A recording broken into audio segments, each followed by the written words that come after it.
Welcome to our channel A to Z में आपका फिर से स्वागत है। हम आपके लिए इस बार जो है फिर से ये पार्ट 2 वीडियो है। सेल के लिए, कोशिका के लिए हम आपके लिए बहुत बेहतरीन वीडियो बनाते हैं और आपको जो है कम वर्डों में, कम शब्दों में बहुत कुछ समझाने की कोशिश करते हैं। तो ये हम बिना टाइम वेस्ट किए हुए आगे बढ़ते हैं।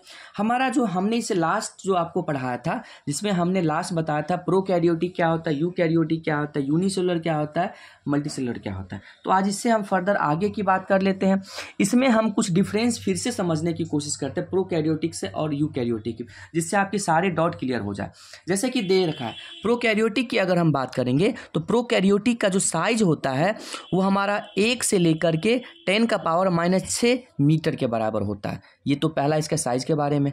पहले हम प्रोकैरियोटिक के बारे में अच्छे समझ लेते हैं, उसके बाद यूकैरियोटिक के बारे में बात करेंगे। ठीक है, तो इसके अंदर जो न्यूक्लियर रीजन मतलब केंद्रक के जो आसपास का जो उसको न्यूक्लियोइड के नाम से जानते हैं। ठीक है, और अगर हम बात करेंगे इसमें जो है, अगर हम इसमें मेम्ब्रेन जो की बात करें तो न्यूक्लियर मेम्ब्रेन इसमें नहीं होते हैं। मतलब इसके चारों तरफ जो है अगर हम बात करेंगे तो झिल्ली सर क्या होता है, तो झिल्ली होता है जो किसी मटेरियल को अंदर बाहर जाने में, बिल्कुल समझ लो कि छोटे छोटे छिद्र वाले मच्छरदानी की तरह होता है।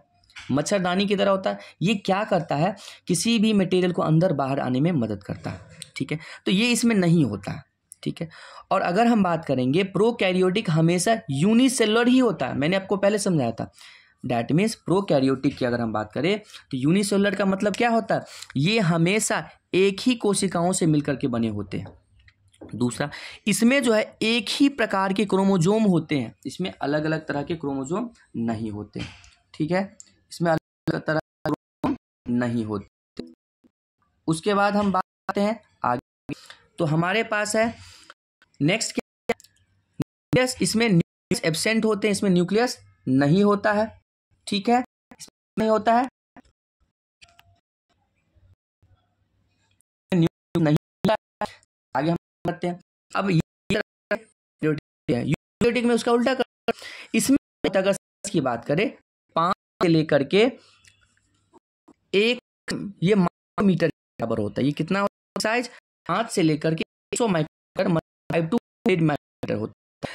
इसके बाद आगे इसके चारों तरफ जो है एक मेम्ब्रेन से होता है, जिसको हम न्यूक्लियर मेम्ब्रेन, जिसको केंद्रीय झिल्ली के नाम से जानते हैं। ठीक है, दूसरे की बात, इसमें हमारा दोनों यूनिसेलुलर भी आते हैं, मल्टीसेलुलर मतलब एकोष्कीय जीव में इसमें कंसीडर किया जाते हैं और बहुकोष्कीय जीव भी कंसीडर किया। अब कहोगे सर एकोष्कीय क्या होगा, तो ये हमारा अमीबा है ना, अमीबा इसमें कंसीडर किए जाते हैं। ठीक है, और मल्टीसेलुलर में तो सारा पहले से ही पता है। उसके बाद हम बात करेंगे इसमें क्रोमोजोम होता है या तो एक या एक ज़्यादा जो है ना क्रोमोजोम होता है, और इसमें न्यूक्लियस प्रेजेंट होते हैं। तो ऐसे को हम लोग कहते हैं। तो मैंने बताया प्रोकैरियोटिक सेल में होते हैं जिसमें न्यूक्लियस नहीं होता, में अगर बात करेंगे न्यूक्लियस होता है। समझ में आ रहा है, न्यूक्लियस होता है। अब हम बात करते हैं आगे क्या बात है, अब हम करते हैं जो है हमारे अब यूनिसेलुलर और मल्टीसेलुलर में थोड़ा डिफरेंस समझ लेते हैं। यूनिसेलुलर और मल्टीसेलुलर डिफरेंस क्या है, तो पहला डिफरेंस अगर हम सेल नंबर की बात करें तो सेल नंबर के आधार पे सेल में सेल से बने होंगे, जो होगा वो एक ही कोशिकाओं से मिलकर के बना होगा। जैसे बैक्टीरिया एक ही सेल से मिलकर बने होते हैं, जैसे कि एक ही सेल से,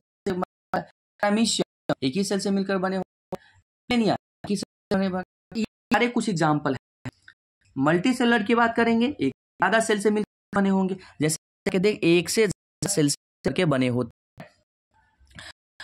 बाद हम इसके काम क्या फंक्शन होता है, तो ये फंक्शन एक कोशिका द्वारा कहा जाता है। मतलब जो काम करना चाहना है, प्रजनन करना है या फिर बाहर निकालना, सारा एक ही सेल करेगा। मतलब हार्ड वर्क करना। लेकिन अगर हम मल्टीसेलुलर की बात करें, इसमें अलग अलग सेल द्वारा अलग अलग काम को पूरा किया जाता है। स्पेसिफिक फंक्शन जो है स्पेसिफिक सेल के द्वारा किया जाता है। समझ में आ गया। डिवीजन लेबर की बात करेंगे, नहीं होता है। मतलब कि एक सेल काम करता है तो इसमें डिवीजन ऑफ वर्क नहीं होता है। बट इसकी अगर हम बात करेंगे तो क्या होते हैं, डिवीजन ऑफ वर्क होता है। इसमें क्या होता है, specific to perform the different function, अलग अलग सेल के द्वारा अलग अलग काम किए जाते हैं। रिप्रोडक्शन की बात करेंगे तो इसमें क्या होता है, इन्वॉल्व सेल के द्वारा रिप्रोडक्शन भी किए जाते हैं, बट इसमें क्या होते हैं, इसमें एक अलग सा सेल ही होता है जो इसको रिप्रोडक्शन में हेल्प करता है। और यही रीज़न है इसकी लाइफ स्पैन की बात कर ले, ये कम दिनों तक जिंदा रहता है, ये लंबे समय तक जिंदा रहता है। इसके एग्जाम्पल पहले मैंने अमीबा हो गया, पैरामीशियम हो गया, बैक्टीरिया हो गया, और इसमें प्लांट हो गया, हम सभी हो गया, ये हमारा हो गया। इसमें कोई दिक्कत है? मेरे हिसाब से कोई दिक्कत नहीं होगा, मुझे पता है। चलिए, तो नेक्स्ट अब हमारे पास जो आ गया, अब क्या है, ये जो आपको बता, ये सभी लिए, चाहे आप 9th क्लास में हो, 8th क्लास में हो, या फिर किसी कॉम्पिटिटिव तैयारी कर रहे हैं, उसके लिए जनरल साइंस के लिए इम्पोर्टेंट, और आप हर क्वेश्चन को आप इजीली सॉल्व कर पाओगे। सेल शेप की बात कर लेते हैं। तो सेल शेप की बात करें तो ज़्यादातर अगर हम बात करें किसी जीव के अंदर में, वो हमारा क्या होता है, अगर हम बात करेंगे वाइब्रियल शेप का होता है। अगर लेकिन इसके अलावा जो है जनरली अगर हम बात करेंगे स्फेरिकल होते हैं, cell are of the vibrial shape, लेकिन इसमें कुछ स्फेरिकल होते हैं, कुछ इलोंगेटेड होते हैं, कुछ आपका रॉड शेप में होता है, कुछ स्पाइंडल शेप में होता है, कोई ब्रांच शेप में होता है। अब यहाँ देख लो ना, अगर आप देखते हैं अलग अलग शेप दिख रहा है ना, हम अगर बात करेंगे तो अलग अलग शेप दिख रहा है, तो ऐसे हम कहेंगे सेल शेप के बारे में, तो अलग अलग शेप हो सकता है। अब इसकी साइज की भी बात थोड़ा सा कर लेते हैं। तो साइज की बात कर ले तो अगर हम साइज की बात करें, वो वेरी करता है, जितना बड़ा जीव उतना उसके अंदर जो है ना उतना साइज हो सकता है, और जितना छोटा उस पर डिपेंड करता है। तो अगर हम बात करेंगे किसी भी मल्टीसेलुलर ऑर्गेनिज्म रेंज की बात करेंगे, जो बहुकोशिकीय जीव है, 2 से 120 माइक्रोन के बराबर होता है, 2 से लेकर के 120 माइक्रोन के बीच का होता है। अगर हम बात करेंगे दुनिया में सबसे बड़ा लार्जेस्ट सेल किसमें है, तो ये शुतुरमुर्ग में होता है। ऑस्ट्रिच का जो एग होता है, अंडा होता है, उसमें होता है। ये लगभग 15 सेंटीमीटर लंबा होता है, ठीक है। ये वेट इसका कितना होता है, 1.4 kg एवरेज, ये बात बता रहा हूँ। उसके अलावा अगर हम बात करेंगे पूरी दुनिया में, अगर हम बात करें लार्जेस्ट, अगर हमारे शरीर की बात करें तो सबसे बड़ा जो सेल होता है वो होता है नर्व्स, इसको तंत्रिका कोशिका कहते हैं। ये लगभग 1 मीटर के आसपास में होता है। तो ये हमारा था। और सबसे दुनिया में सबसे छोटा जो सेल किस जीव में पाया जाता है, तो माइकोप्लाज्मा के अंदर पाया जाता है। तो मेरे हिसाब से यहाँ तक किसी को दिक्कत नहीं है। अगर दिक्कत हो तो प्लीज़ मुझे कमेंट कीजिएगा। मैं बार बार कहता हूँ, मैं आपके लिए हर तरह का वीडियो लेके आता हूँ और आपके हर डाउट को क्लियर करता हूँ, ठीक है।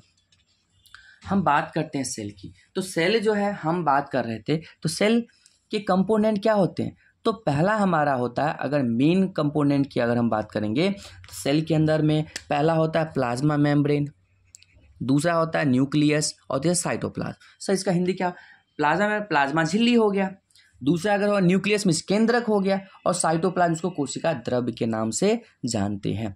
तो सर ये सब के बारे में आपने बताया, और सब और भी होते हैं, आगे हम फंक्शन सबके बारे में समझेंगे। ऐसे इसके अलावा और क्या क्या होता है, तो माइटोकॉन्ड्रिया होता है, गोल्गी बॉडी होता है, एंडोप्लाज्मिक रेटिकुलम होता है, जिसको हम लोग कहते हैं अंतर्द्रव्य जालिक का भी कहते हैं। तो अलग अलग तरह के बहुत सारे रिक्तिकाएँ होती है, वैक्यूल्स हो गया, तो इस तरह से जो प्लास्टिड्स होता है, सेल वॉल होता है, ऐसे बहुत सारे होते हैं। इन सब के बारे में चर्चा करेंगे, ठीक है।